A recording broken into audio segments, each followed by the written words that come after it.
할렐루야. 예배에 나오신 여러분들 환영합니다. 예배에 앞서서 가지고 계신 핸드폰 한번 확인해 주셔서요, 예배 가운데 집중할 수 있도록 협조 부탁드리겠습니다.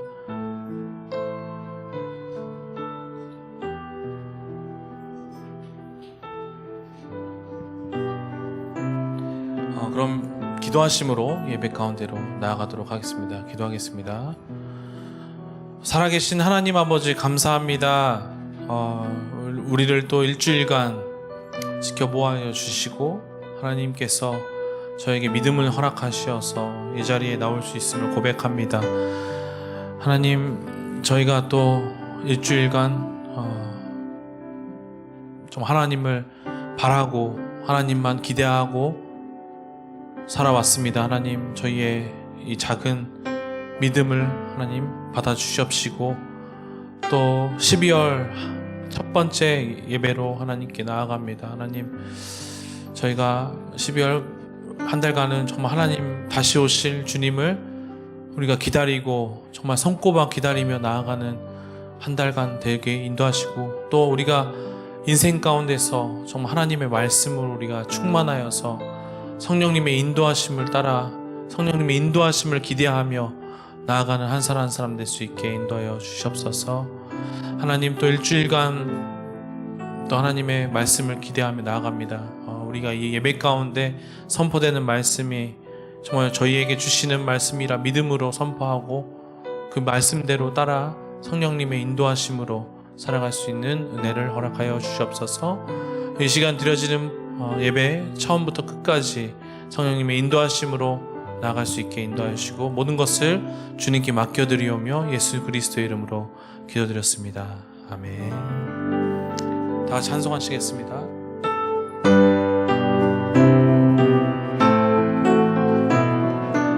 고도서서 고도서서 임마누엘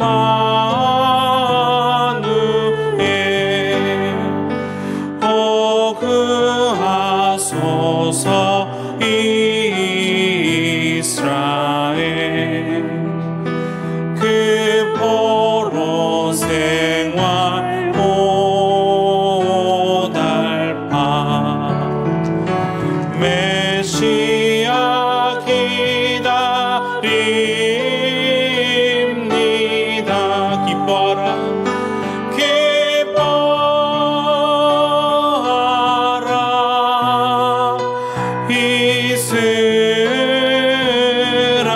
이스라엘 곧 오시리오 임마누엘. 고도서서 고도서서 지혜의 주 온 만물 질서 주시고 참 진리의 길 보이사 갈 길을 인도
영원히 주만 찬양해.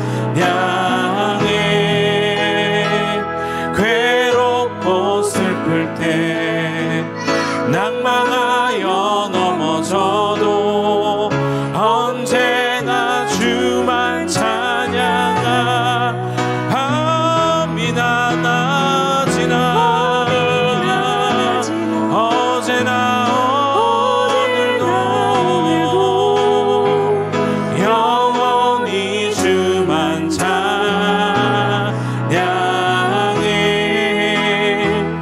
괴롭고 슬플 때 낭망하여 넘어져도 언제나 주만 찬양하겠네.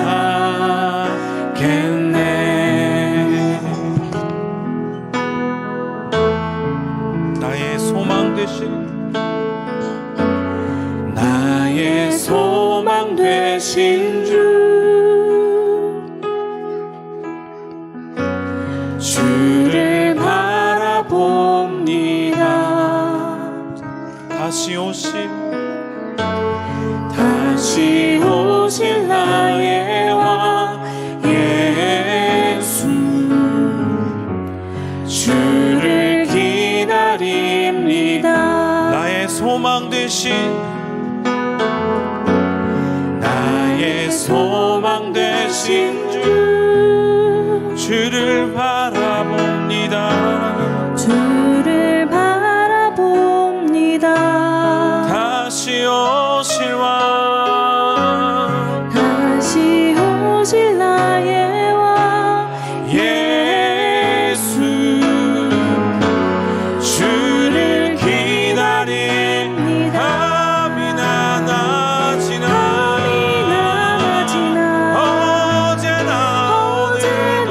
오늘도 영원히 주만 찬양해.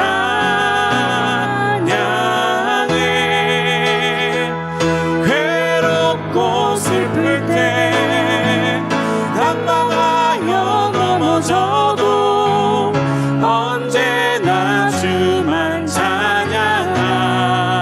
밤이나 낮이나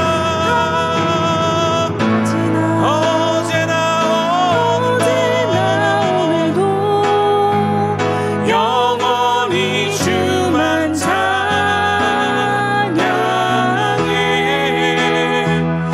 괴롭고 슬플 때 낭망하여 넘어져도 언제나 주만 찬양하겠네. 밤이나 낮이나 어제나 오늘도 영원히 주만 찬양해.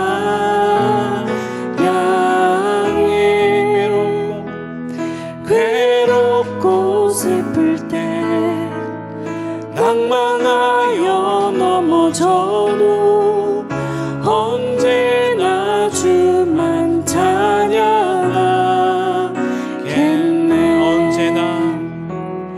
언제나 주만 찬양하겠네.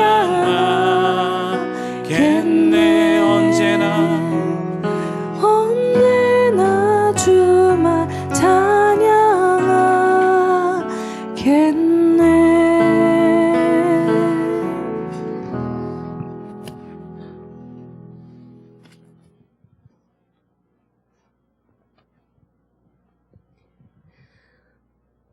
내가 여호와를 바라고 내 영혼이 기다리며 여호와의 말씀에 소망을 두고 있습니다. 내 영혼이 주를 기다리는 것이 아침이 오기를 기다리는 파수꾼보다 더 간절합니다. 정녕 파수꾼이 아침이 오기를 기다리는 것보다 더합니다.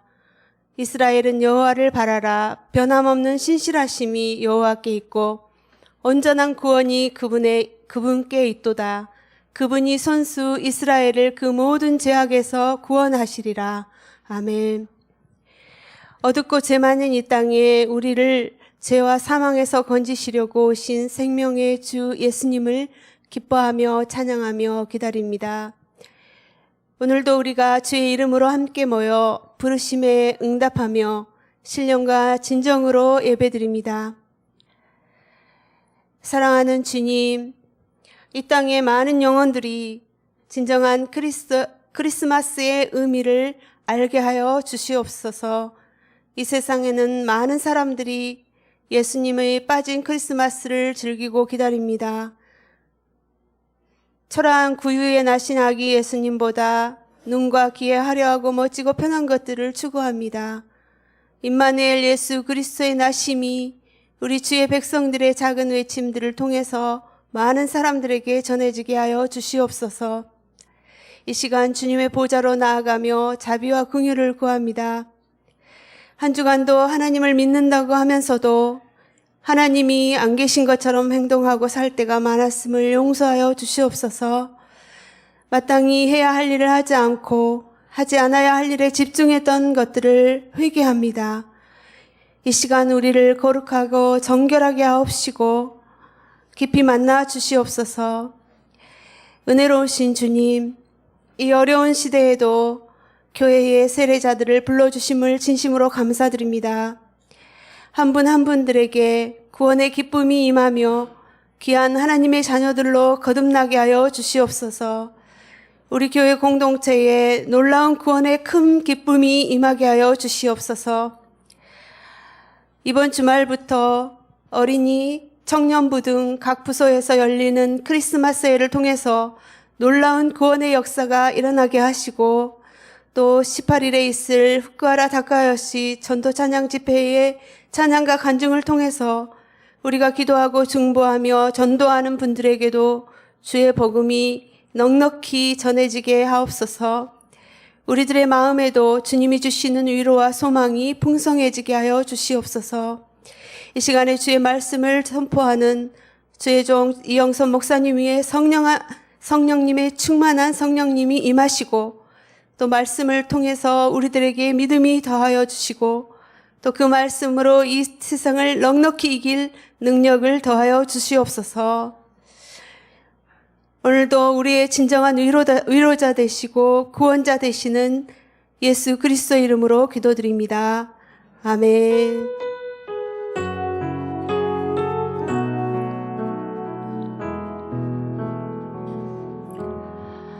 이 시간 주일 2시 예배에 나오신 한 분 한 분들을 축복하고 환영합니다. 우리 옆 사람과 함께 축복하기를 원합니다. 평화, 하나님의 평화가. 평화, 하나님의 평강이 당신의 삶에 넘쳐나기를.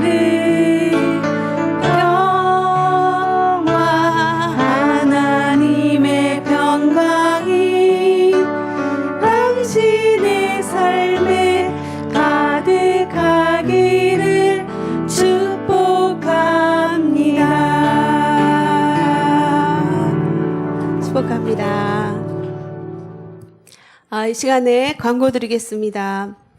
우리 생명의 삶 11호 아직 준비하지 못하신 분들은 또 준비해 주셔서 큐티하는 살 되시기 바랍니다. 하이나이트가 12월 7일 화요일 저녁 7시부터 있습니다. 이스라엘을 위한 중보 기도회입니다.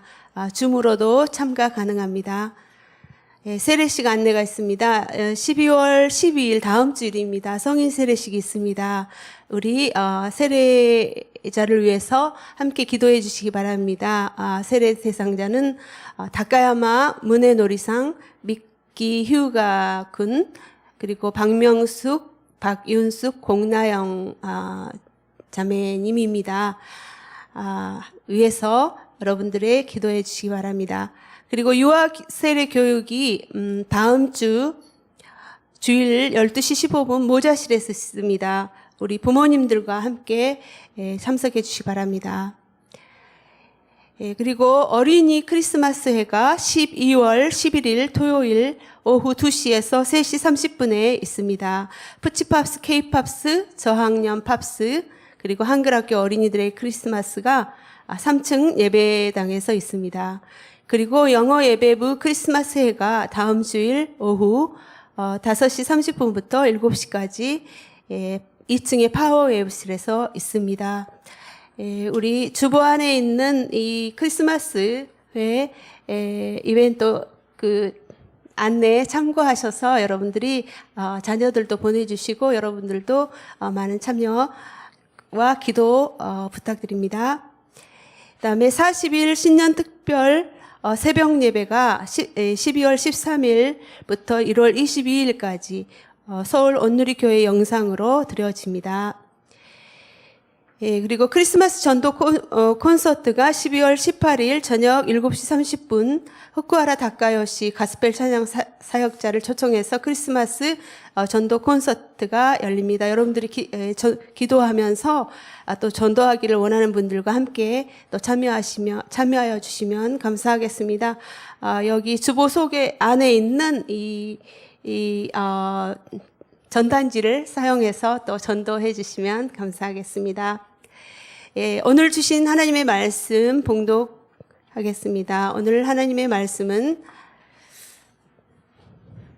말라기서 4장 5절부터 6절 말씀입니다. 제가 봉독하겠습니다. 보라, 그 크고 무서운 여호와의 날이 오기 전에 내가 너희에게 예언자 엘리야를 보낼 것이다. 그가 부모의 마음을 자식에게 돌리고 자식의 마음을 부모에게 돌릴 것이다. 돌이키지 않으면 내가 가서 저주로 이 땅을 칠 것이다. 그러나 성령께서 너희에게 칠 것이다 입니다. 오늘 이영선 목사님께서 이 시간에 침묵과 암흑의 시대라는 제목으로 하나님의 말씀을 전해주시겠습니다.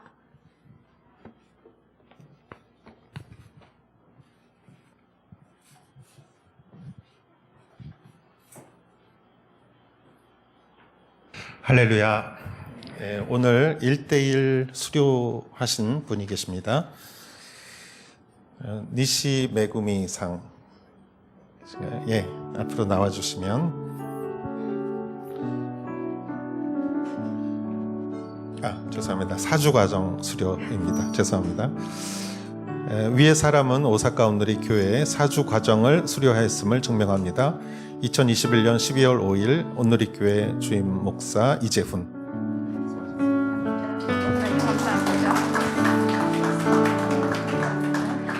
네, 다시 한번 박수로.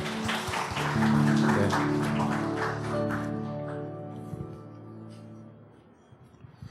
오늘은 어드벤트 2주째라서 촛불을 2개를 켜겠습니다.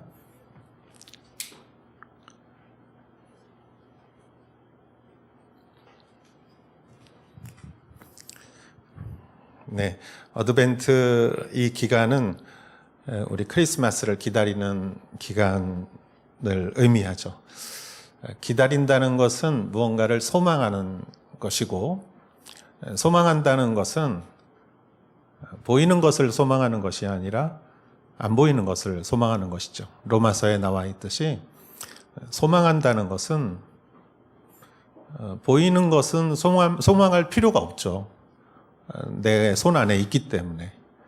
그러나 보이지 않는 것을 소망하는 것이고, 보이지 않는 것을 소망할 때 필요한 것은 인내이죠. 그러나 인내의 열매는 굉장히 기쁨이고 축복입니다. 씨앗을 뿌리고 우리 항상 기다려야 하고 인내하고 기다려야 수확을 할 수 있는 것이고, 아기를 잉태해도 그 한 몸에서 10개월을 기다려야 새 생명이 탄생하는 것이죠. 발효식품도 기다려야 발효가 되고 맛이 나는 것이죠. 기다림이라는 것, 그것은 소중한 것입니다. 우리가 크리스마스를 기다리면서 2000년 전에 최초의 크리스마스, 예수님이 태어나신 그 첫 번째 크리스마스를 기다렸던 사람들은 어떤 마음으로 기다렸을까? 한번 생각을 해봤으면 좋겠습니다. 그 당시에 예수님의 첫 번째 크리스마스. 그들은 메시아를 기다렸고 그리스도를 기다렸는데 그 사람들에게 있어서 400년 정도가 하나님의 말씀이 없었습니다.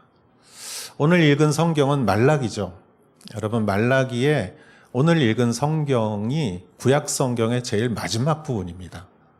그리고 이제 더 넘기면 이제 신약 성경이 시작되죠. 구약 성경의 말라기서의 마지막 예언의 말씀을 끝으로 400년간 예언이 없었습니다. 하나님의 말씀이 없는 침묵의 시대였고, 또 그 기간에 수많은 제국들이 이렇게 들어서고 또 멸망하고, 다른 제국이 들어서고 멸망하는 격동의 시기였습니다. 그래서 어떤 의미에서는 침묵의 시기였고 어떤 의미에서는 암흑의 시대였습니다. 그 기간을 기다렸던 영적 사람들은 어떠한 마음으로 기다렸을까? 누구를 기다렸을까? 어떻게 기다렸을까? 여기에 대해서 오늘 살펴보고자 합니다. 먼저 그 시대 상황을 한 번쯤 살펴보도록 하겠습니다. 우리가 세계사 시간은 아니지만 그 400년을 포함한 바벨론 시대까지 포함해서 그 시기는 어떠한 시기였는가 한번 생각해 보도록 하겠습니다. 먼저 남유대와 북이스라엘은 분단이 되어서 북이스라엘이 BC 721년에 아시리아에게 이미 멸망을 했고, 남유대는 100년을 좀 더 지난 다음에 BC 686년에 586년에 바빌론에게 멸망을 합니다. 슬라이드를 좀 보여주시겠습니까? 어성경에서 자료를 제가 인용했습니다. 바벨론 제국이 당시에 이렇게 많은 땅을 차지했고, 느부갓네살이라는 바벨론의 초대 왕은 전쟁의 신과 같은 사람이어서 가는 곳마다 승리를 거두었고, 그들의 통치 형태는 아주 잔혹해서 예루살렘 성전을 완전히 파괴시키고 이스라엘 사람들을, 남유대 사람들을 포로로 끌고 갔습니다. 그래서 이스라엘이란 나라는 지도에서도 역사에서도 사라져도 당연한 것이었죠. 그러나 하나님께서는 예언자를 통해서 이스라엘 백성들이 하나님을 배신하고 우상 숭배를 했기 때문에 멸망했지만, 그러나 하나님은 70년 후에, 포로 생활 후에 다시 이스라엘을 재건하신다는 것을 예언자들을 통해서 계속 말씀해 주셨어요. 그래서 예레미야한테 땅을 사라고 그렇게 말씀하시는 하나님이셨습니다. 그러나 여러분, 누가 그 말을 믿겠습니까? 지금 나라가 망해가는 가운데 누가 70년 후를 생각할 수 있겠습니까? 그러나 하나님께서는 정말로 70년 후에 세상을 바꾸셨습니다. 바벨론이라는 그 제국은 오래가지 못했습니다. 한 100년 정도 갔다고 생각됩니다. 그리고 나서 페르시아라는 나라가 이제 전 세계를 통치했습니다. 지금 보시는 이 모든 영토가 페르시아의 영토이고, 다니엘의 신상의 꿈의 해석에 의하면 머리가 금인 것은 바벨론이고 가슴에 은인 것은 페르시아였죠. 페르시아는 200년 동안 이 유대를 지배합니다. 그리고 페르시아의 그 유명한 고레스 왕은 이스라엘 사람들이 예루살렘에 돌아가서 그 성전을 재건하는 것을 허락하고 칙령을 내리죠.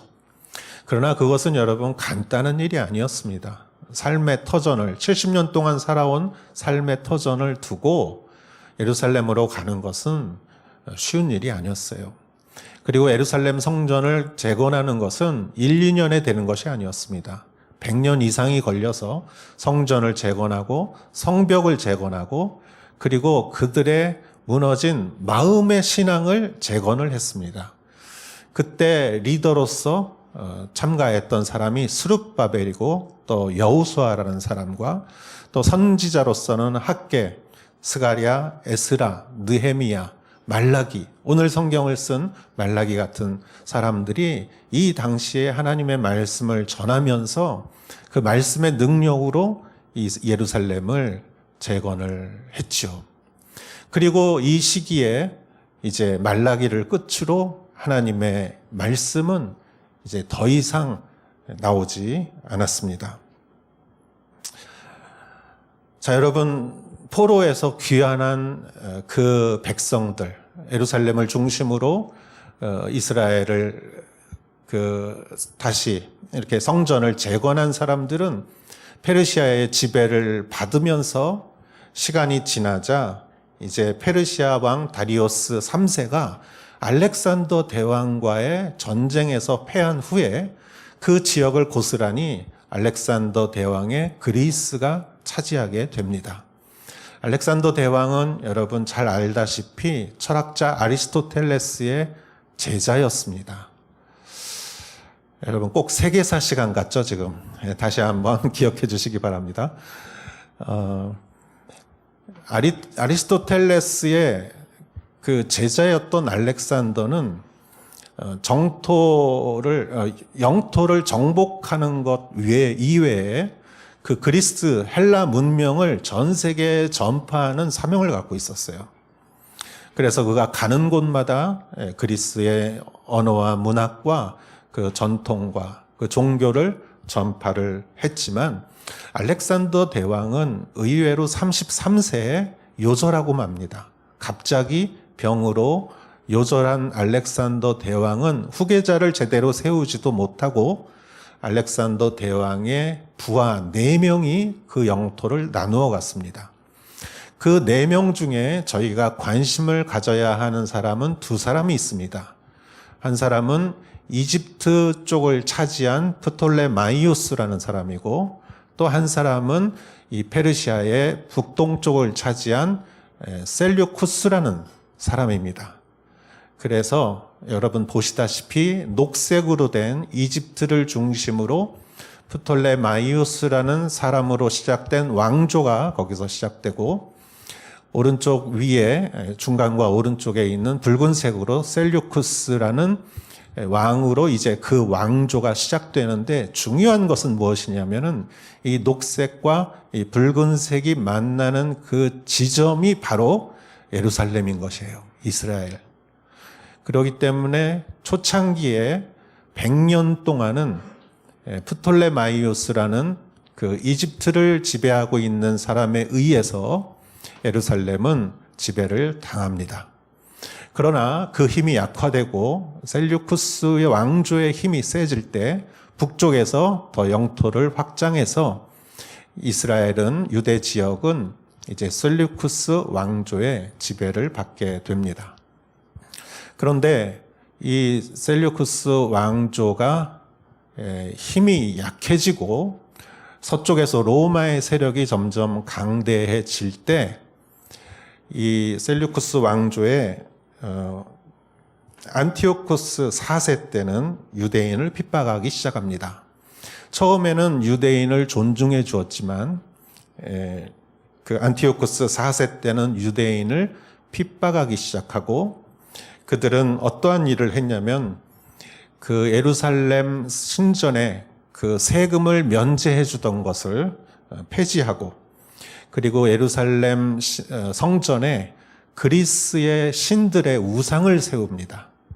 그리고 유대인들이 절대 해서는 안 된다고 구약 성경에 하나님께서 말씀하신 돼지를 가지고 제사를 지내는 일을 자행하게 됩니다. 여러분 아무리 식민지의 지배를 받고 있다 할지라도 그들이 생명과 같이 유대인들이 생명과 같이 여기는 그런 신앙의 선을 넘었을 때 유대인들은 생명을 걸고 거기에 이제 혁명을 일으켰습니다. 거기에 대해서 대항하고 혁명을 일으켰던 것이 기원전 166년에 마카비 혁명이라고 합니다.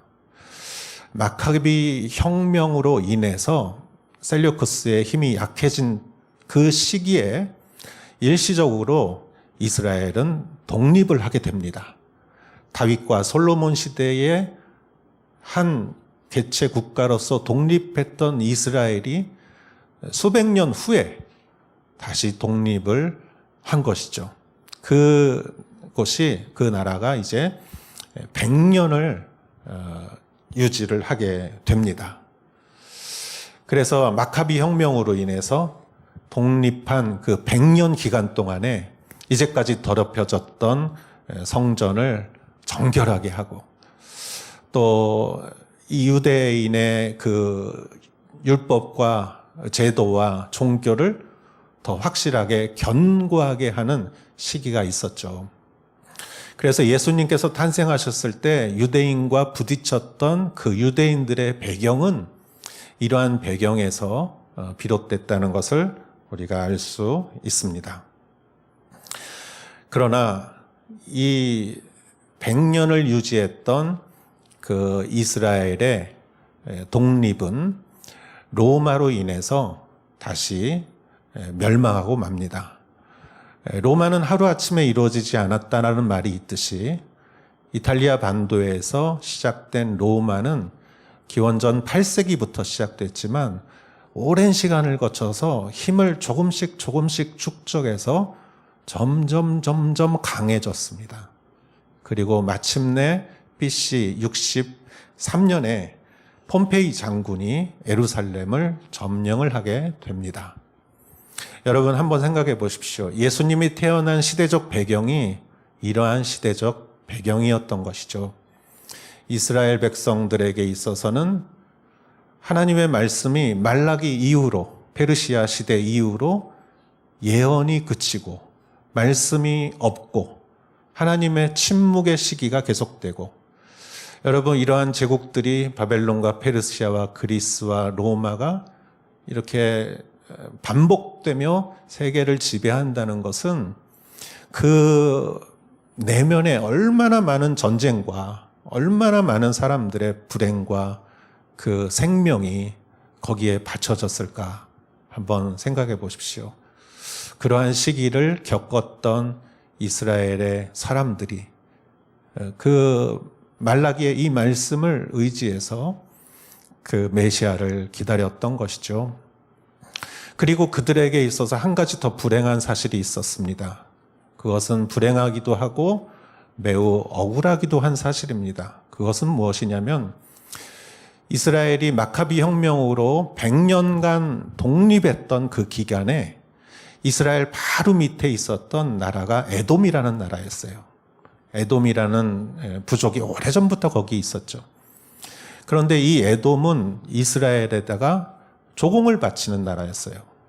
그 100년간 독립했을 때 조공을 바치는 나라였는데 그 나라에 왕이 한 명 있었습니다. 그 이름이 헤롯이에요. 헤롯. 그런데 이 헤롯이라는 사람은 아주 정치적으로 아주 똑똑한 사람이었어요. 이 사람이 보니까 서쪽에서 오는 로마의 세력이 전 세계를 지배할 것 같아요. 그래서 이 사람이 로마에 빌붙어서 로마의 로비를 하고 로마를 도와줍니다. 그래서 로마를 계속 도와주고 예루살렘이 로마에 정복된 이후에 BC 37년에 헤롯이라는 사람이 이스라엘의 왕이 됩니다. 여러분 생각해 보십시오. 헤롯은 유대인도 아니에요. 에돔 사람이에요. 이스라엘의 지배를 받던 에돔의 왕이 이스라엘을 배신하고 그 로마에 빌붙어서 유대의 왕이 됐어요.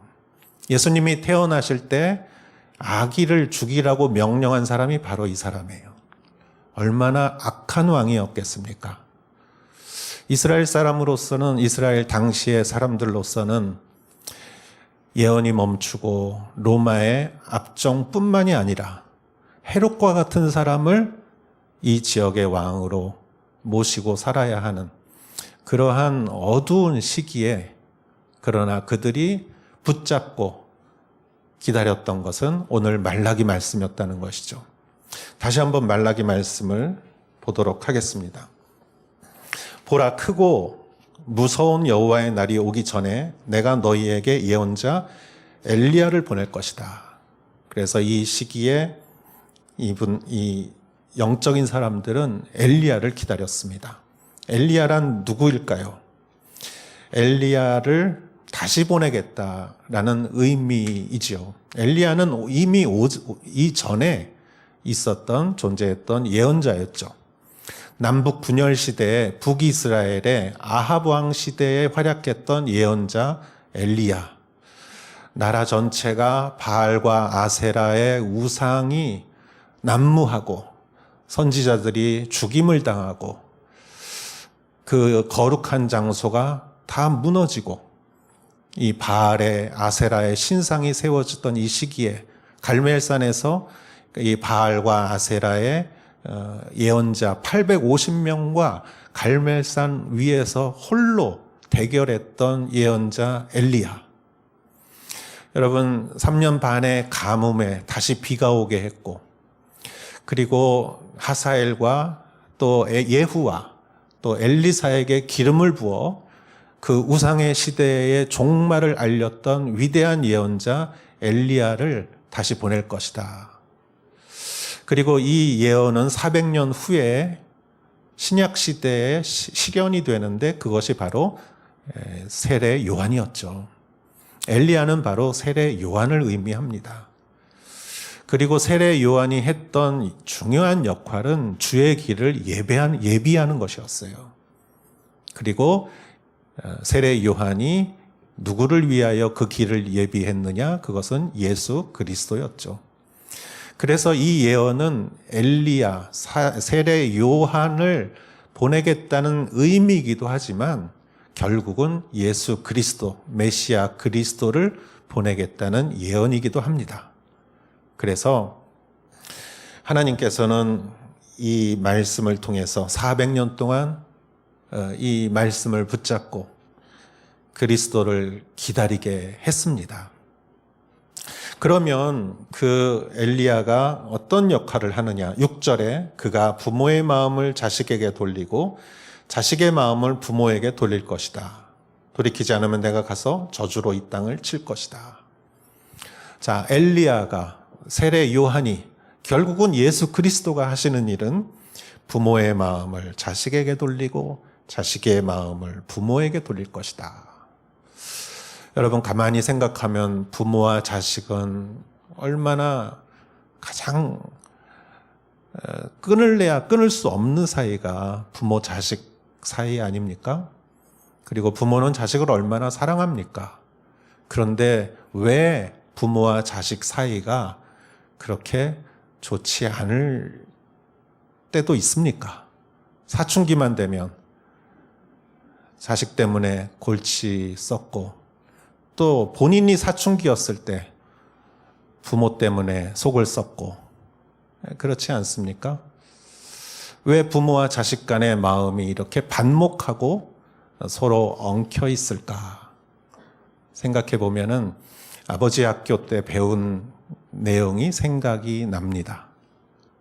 아버지 학교에서 강조하는 것은 아버지의 역할은 그 자녀의 인생관을 결정한다, 이렇게 가르쳐요.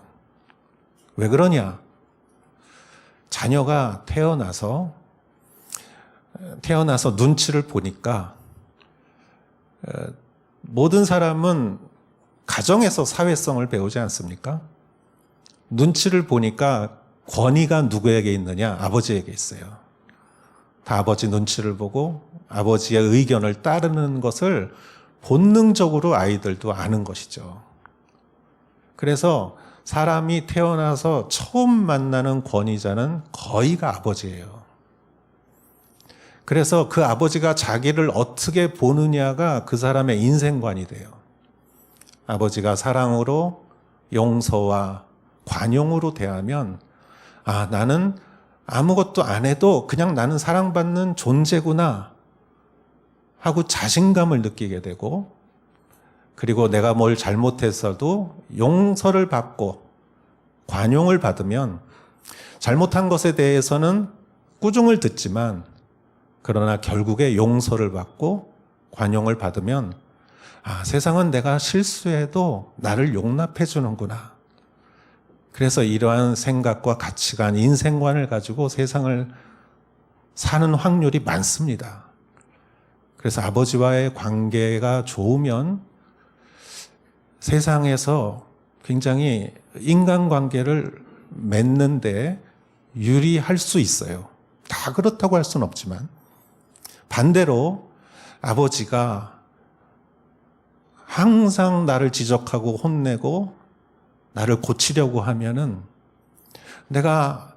나는 사랑받기 위해서 나는 항상 나를 고쳐야 돼.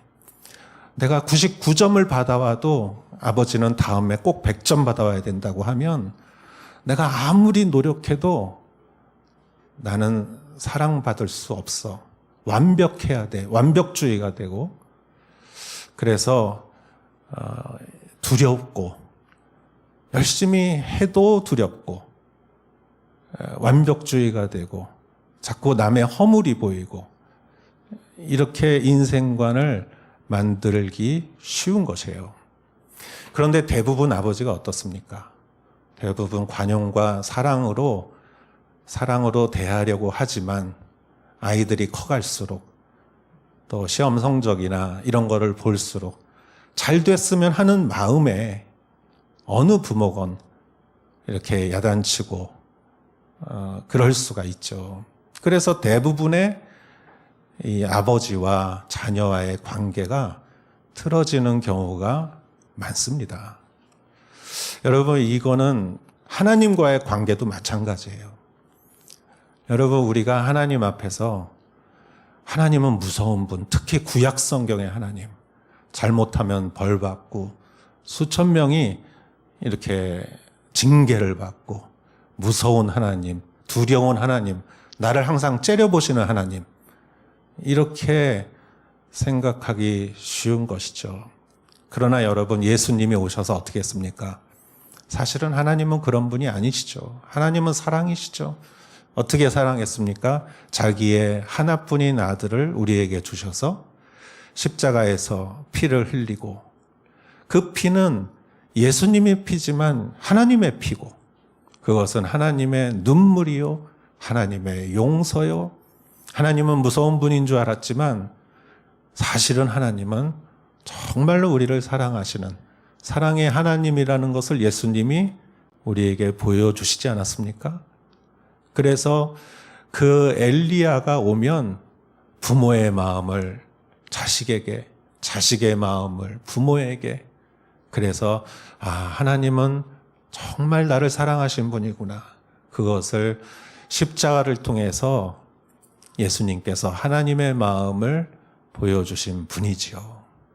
400년 동안 이 말씀을 붙들고 이 침묵과 암흑의 어두운 시대에 2000년 전에 영적인 사람들은 크리스마스를 기다렸던 것이죠. 그리고 마침내 예수님께서 탄생한 것이 첫 번째 크리스마스입니다. 그리고 2000년이 지났습니다. 우리는 여전히 크리스마스를 기다립니다. 그렇다면 이번에는 2000년 전의 그분들이 아니라 오늘날의 우리들을 한번 생각해 보겠습니다. 우리들은 누구를 기다리며 무엇을 기다려야 합니까? 어떻게 기다려야 합니까? 여러분, 우리가 촛불을 2개 켰지만 우리가 정말 기다리는 것은 12월 25일이 아니에요. 성탄절 기가 아니에요. 성탄 행사가 아니에요. 우리가 정말 기다리는 것은 예수님의 재림입니다. 예수님의 초림을 기다렸던 이 말라기의 사람들과 같이 우리는 지금 예수님의 재림을 믿고 예수님이 반드시 오시는 것을 믿기 때문에 우리가 요한계시록을 지금 보고 있지 않습니까? 우리의 크리스마스는 예수님의 재림입니다.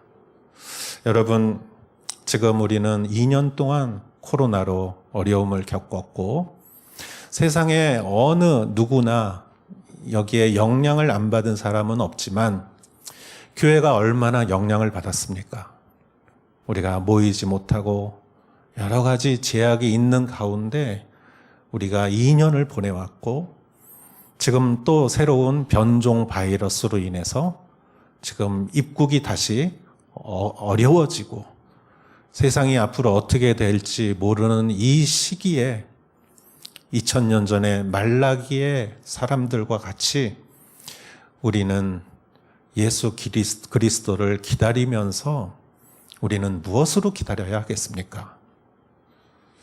여러분, 우리에게 말라기서 오늘 4장 5절 6절과 같은 말씀은 무엇일까? 제가 생각해 봤어요. 그랬더니 이 말씀은 구약의 예언의 마지막이었어요. 그렇다면 예수님이 남기신 마지막 말씀은 무엇일까? 그것이 우리가 예수님의 재림을 두 번째 크리스마스를 기다리는 우리가 마음에 이렇게 품고 기다려야 하는 말씀이 아닐까 생각해 보면서 지난주 성경 말씀이 사도행전 1장 8절의 말씀이고 그 말씀이 예수님께서 남기신 마지막 말씀이었습니다. 다시 한번 읽어보도록 하겠습니다. 그러나 성령께서 너희에게 오시면 너희가 권능을 받고 예루살렘과 온 유대와 사마리아와 땅 끝까지 이르러 내 증인이 될 것이다. 우리가 또는 우리 교회가 마지막 날까지 우리의 생명이 다하는 날까지 우리가 품고 재림하시는 예수님을 기다릴 때 우리가 반드시 품어야 할 말씀은 바로 오늘 이 말씀이라고 저는 믿습니다. 왜냐하면 이것은 예수님의 마지막 지상 명령이기 때문이죠. 여러분, 예수님께서 재림하실 것을 믿습니까? 다시 오실 것을 믿죠. 저는 국제시장이라는 영화가 생각이 나더라고요. 그 피난길에서 아버지와 헤어지면서 네가 이제 가장이다. 네가 이 가정을 지켜라. 그리고 아버지하고 헤어졌어요. 그리고 그 격동의 시기를 그 자기 가족을 다 지키고 그리고 이제 아버지보다 더 나이가 든 그 아들이 그 꿈에서 아버지를 만나잖아요. 아버지 저 잘했죠. 이런 장면이 너무 감동적이었어요. 저는 예수님을 만날 때 우리가 그렇게 한다고 생각합니다.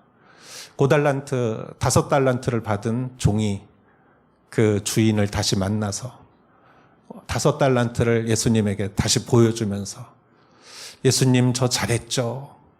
그래 착하고 충성된 종아, 네가 정말 충성된 종이구나. 내 잔치에 참여하자. 이것이 우리의 인생의 목적이 아닌가 생각합니다.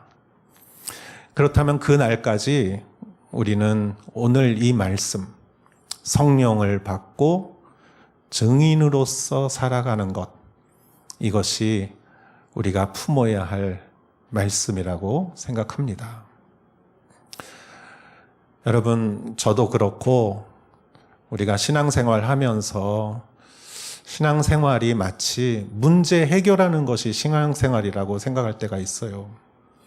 우리 건강하게 해달라고, 또 재정적으로 또 필요한 것 채워달라고, 일을 계획했는데 잘 되게 해달라고, 인간관계가 어려운데 좀 원만하게 해달라고 우리는 기도를 합니다. 그 기도는 물론 무척 중요하고 소중한 기도 제목입니다.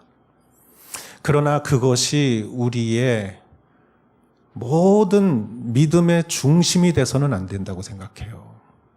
왜냐하면 우리는 이 말씀, 성령을 받고 땅끝까지 주님의 복음을 전파하는 것이 우리의 진정한 사명이죠. 그러기 위해서 우리가 건강해야 되고, 우리가 또 풍족해야 되고, 우리가 하는 일이 잘 돼야 하는 것이죠. 여러분, 우리가 문제 해결을 계속하고 신앙생활을 하고 예수님을 만나는 것도 필요하지만 우리 교회와 우리 성도들이 결코 잊어서는 안 되는 것은 우리가 주님 만난 날까지 내 마음의 중심에 품고 나가야 하는 그 중요한 주제는 성령을 받고 예수님의 복음을 전파하는 것이에요. 그렇기 때문에 건강할 때든지 병들 때든지, 내가 풍성할 때든지 가난할 때든지, 무슨 일이 잘 될 때든지 안 될 때든지, 그것에 상관없이 우리 교회는 주님의 복음을 향해서 나가야 합니다. 주님의 명령이고 교회의 존재 이유이기 때문이죠.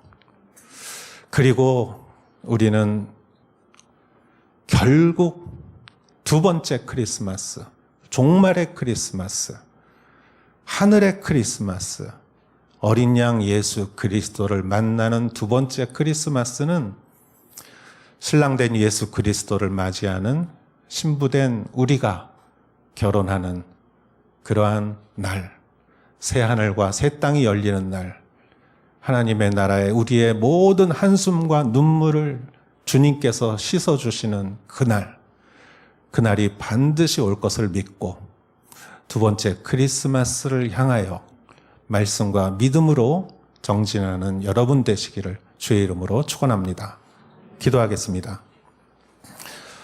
하나님 아버지, 오늘 어드벤트 2주 또 12월이 이제 시작되었습니다. 2021년도 얼마 남지 않았습니다. 하나님, 시간이 이렇게 빨리 지나가는 것이 놀라울 따름이지만, 그러나 우리의 소망은 예수 그리스도를 만나는 두 번째 크리스마스에 있사오니 그날까지 한 사람 한 사람을 주님 성령으로 충만하게 하시고, 하나님 아버지, 주님이 주시는 평안과 축복과 기쁨과 능력이 항상 넘치게 하여 주시옵소서. 모든 말씀 예수님의 이름으로 기도하였사옵나이다. 아멘. 우리 다 같이 일어나시어 봉헌 찬송 드리겠습니다.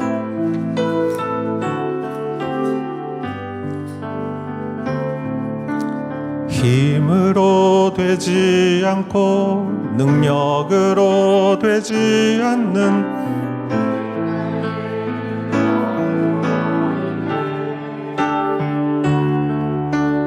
힘으로 되지 않고 능력으로 되지 않는 오직 나의 영으로 인해 오직 주의 성령으로 인해 높은 산도 그 앞에서 다 낮아지네 오직 주의 성령으로 인해 성전은 다시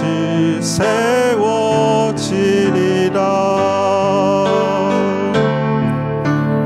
힘으로 되지 않고 능력으로 되지 않는 오직 나의 영으로 인해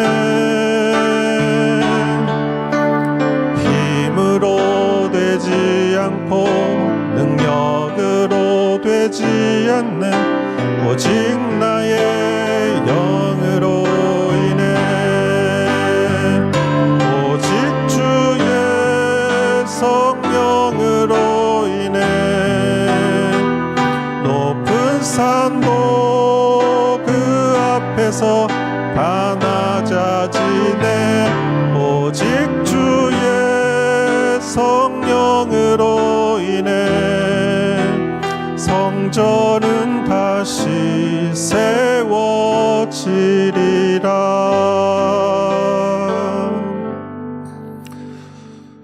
주님 하나님, 오늘 우리에게 이 12월 첫째 주일 우리에게 주신 이 예배의 은혜와 또 축복을 감사드리며 우리가 한 해의 마지막을 보내며 하나님 모든 한 분 한 분의 마음속 깊은 곳에 하나님의 귀한 은혜와 열매와 축복을 허락하여 주시옵소서. 우리가 하나님을 기억하며 드린 이 예물을 주님 기억하시고 드린 마음의 감사와 헌신을 기억하시고 하나님 우리의 사정을 또한 기억하시고 한 사람 한 사람 필요한 것, 기도하는 것들을 채워주시되 넘치게 채워주시옵소서. 100배로 채워주시고 하나님의 그 축복인 것을 또 모든 사람이 알 수 있도록 주님, 이 자리에 모인 성도님들 한 분 한 분을 주님 은혜로 채워주시옵소서. 이제는 우리 주 예수 그리스도의 은혜와 하나님의 사랑과 성령의 인도하심이 예수 그리스도를 말씀으로 믿음으로 기다리며 주의 사명을 감당하는 사랑하는 성도님들 한 분 한 분 머리 위에 이제로부터 영원토록 함께 하실지어다. 아멘.